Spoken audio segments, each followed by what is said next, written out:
संसद के शीतकालीन सत्र का आज 13वां दिन कल सुचारू रूप से शुरू हो चुकी है लोकसभा की कार्यवाही। राज्यसभा में बना हुआ है गतिरोध और नेता सदन जेपी नड्डा ने कांग्रेस को घेरा था। जॉर्ज सोरेस का मुद्दा उठाते हुए कांग्रेस को घेरा था। अडानी मुद्दे पर संसद परिसर में कांग्रेस का प्रदर्शन। इलाहाबाद हाई कोर्ट के जज के खिलाफ महाभियोग प्रस्ताव। संसद के शीतकालीन सत्र का आज 13वां दिन है। कल सुचारू रूप से शुरू हो चुकी लोकसभा की कार्यवाही। राज्यसभा में गतिरोध लगातार बना हुआ है। नेता सदन जेपी नड्डा ने कांग्रेस को घेरा था और वहीं इसी पर ज्यादा जानकारी साझा करने के लिए हमारे साथ एसोसिएट एडिटर प्रदीप कुमार जुड़ चुके हैं। प्रदीप, संसद के शीतकालीन सत्र का आज 13वां दिन है और कल सुचारू रूप से लोकसभा की कार्यवाही हो चुकी है। अगर बात की जाए राज्यसभा की, तो राज्यसभा में लगातार गतिरोध देखने को मिल रहा है और ऐसे में अगर आज की बात की जाए तो आज विपक्ष किन किन मुद्दों को लेकर सरकार को घेरने की रणनीति बना रहा है? देखिए, संसद के शीतकालीन सत्र की कार्रवाई का 13वां दिन है और काफी महत्वपूर्ण रहने वाला है, क्योंकि हम देख रहे हैं कल जो लोकसभा में जो गतिरोध था वो टूटता नजर आया, क्योंकि विपक्ष ने रणनीति बदली।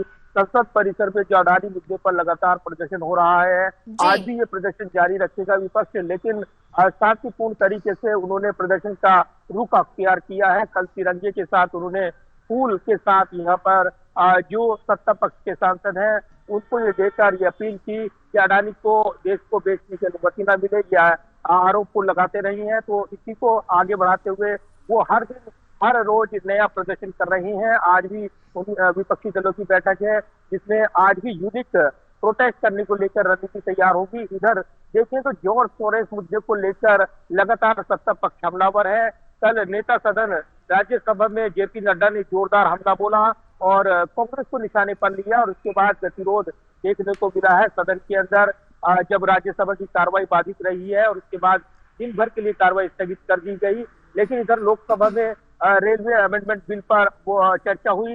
रेल मंत्री ने अपना जो संबोधन था वो भी दिया और इसके अलावा ये बिल पारित हो गया। आज भी कई महत्वपूर्ण विधेयक लगे हैं, लेकिन सबसे ज्यादा जो निगाहें हैं वो संविधान पर होने वाली बहस पर लगी है। कल ये लोकसभा में होनी है और इसके बाद राज्यसभा में जब ये चर्चा होगी तो निश्चित तौर पर बड़ी बहस देखने को मिलेगी। प्रधानमंत्री का रिप्लाई भी होना है, शनिवार को लोकसभा में वो अपना रिप्लाई देंगे। तो दूसरी तरफ अगर देखें तो निश्चित तौर पर अलग अलग मुद्दों को लेकर जिस तरीके से हम देख रहे हैं, अविश्वास प्रस्ताव को लेकर नोटिस दिया गया राज्यसभा सभापति के खिलाफ। इसके बाद ये प्रक्रिया को लेकर विपक्ष ने आगे कदम बढ़ाए हैं।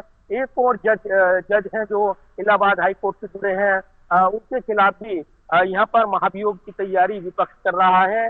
आज जो हस्ताक्षर प्रक्रिया है वो आगे बढ़ाई जाएगी, क्योंकि जो एक कार्यक्रम के दौरान उन्होंने टिप्पणी की इलाहाबाद हाई कोर्ट के जज ने, उसके बाद ये विवादित बयान वायरल हुआ और उसके बाद उनको हटाया जाए। उनके पास से एक प्रक्रिया है जज को पद से हटाने की, इसीलिए महाभियोग की तैयारी विपक्ष कर रहा है। तो अलग अलग मुद्दों को लेकर घमासान देखने को मिल रहा है और आज का दिन काफी महत्वपूर्ण रहने वाला है। जी प्रदीप कुमार जी, अगर बात की जाए तो ऐसे में राज्यसभा में लगातार गतिरोध देखने को मिल रहा है।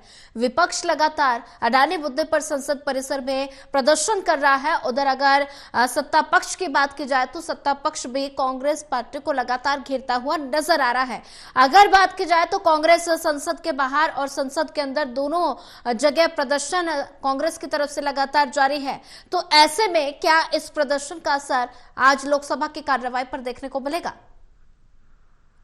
देखिए, अब से कुछ देर बाद ही विपक्ष एक रणनीति तैयार करेगा संसद में प्रोटेस्ट को लेकर। यूनिक प्रोटेस्ट जो अलग अंदाज में प्रोटेस्ट चल रहा है, उसकी कड़ी में आज एक बार फिर प्रदर्शन में अलग ही नजारा देखने को मिलेगा। इसके अलावा कल हमने देखा है, बीते कल लोकसभा अध्यक्ष ओम बिरला से मुलाकात की थी नेता विपक्ष राहुल गांधी ने, और उनके ऊपर जो टिप्पणियां की गई हैं उनको विवादित बताते हुए स्पष्ट किया जाए, ये मांग उन्होंने की थी। और उसके बाद राहुल गांधी का बयान भी सामने आया था और उन्होंने कहा था कि स्पीकर की ओर से भरोसा मिला है कि उस पर वो गौर करेंगे। तो एक प्रक्रिया के तहत अगर देखें तो विपक्ष ने रणनीति बदली है और जहां लोकसभा में उन्होंने फोकस किया है कि सदन के बाहर प्रोटेस्ट करेंगे, दूसरी तरफ शांतिपूर्ण और अलग अलग अंदाज में प्रोटेस्ट कर रही है।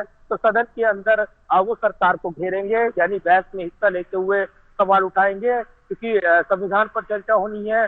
ऐसे में नेता विपक्ष को भी बोलने का मौका मिलेगा, तब वो तमाम मुद्दों पर सरकार पर जोरदार हमला बोल सकते हैं। यानी राहुल गांधी जब अपनी बात रखेंगे सदन में, निश्चित तौर पर तब सत्ता पक्ष विपक्ष के बीच जोरदार बहस देखने को मिल सकती है।